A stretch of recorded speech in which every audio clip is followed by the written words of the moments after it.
Bonsoir à tous, bienvenue à ce flash d'information. L'Afrique du Sud et la Côte d'Ivoire renforcent leur coopération. Le président Alassane Ouattara y était en visite d'État. Vous vous souvenez, plusieurs accords ont été noués dans divers domaines et la diaspora ivoirienne dans le pays est bien intégrée. Et comme vous le voyez sur ces images, elle a été reçue par le ministre conseiller Ali Coulibaly et la ministre des Affaires étrangères ainsi que plusieurs membres du gouvernement au nom du président Alassane Ouattara. On en parle ce soir à 20 h.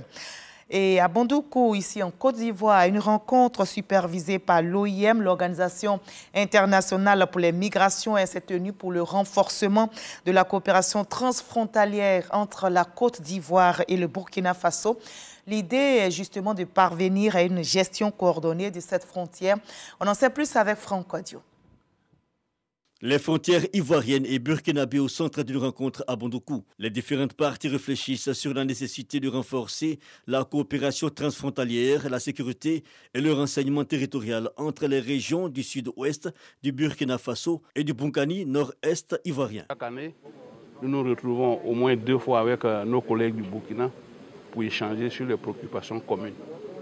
Ces préoccupations concernent la sécurité, la santé, le foncier entre nos deux populations qui souvent ont des relations familiales très prononcées puisque de part et d'autre, c'est les mêmes communautés qui y vivent. Il faut que effectivement les autorités des deux circonscriptions puissent de temps en temps s'asseoir, voir qu'est-ce qui cloche, voilà, quelle solution on peut apporter pour permettre à la population de vaquer librement, de travailler en toute quiétude. 2 jours d'échange dans le cadre de l'exécution du projet renforçant la sécurité et la cohésion sociale aux frontières nord de la Côte d'Ivoire et la consolidation de la paix dans la zone transfrontalière du nord-est de la Côte d'Ivoire par le biais d'une gestion participative et planifiée des ressources naturelles initiée par l'Organisation internationale pour la migration OIM. Et pour les autorités départementales et provinciales ivoiriennes et burkinabées, l'ouverture de la frontière terrestre de la Côte d'Ivoire et l'accélération du processus de matérialisation de la frontière sont essentielles. Notons que de telles rencontres sont possibles grâce à l'agenda 2063 de l'Union africaine qui recommande les concertations permanentes entre pays partageant les mêmes frontières. Dans cette dynamique, la rencontre de Bondoukou a été possible et financée par le Japon et le Fonds du Secrétariat des Nations Unies pour la consolidation de la paix.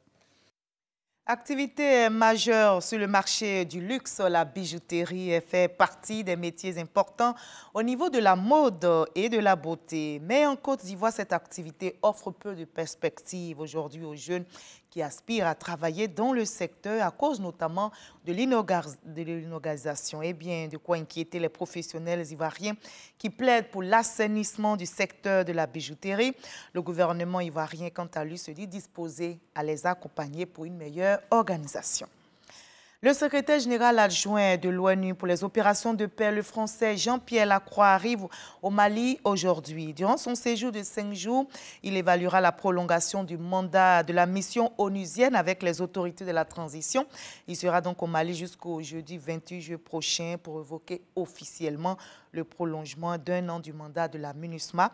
Il y a quelques jours, vous vous souvenez, les autorités de la transition avaient expulsé le porte-parole de la MINUSMA, Olivier Salgado.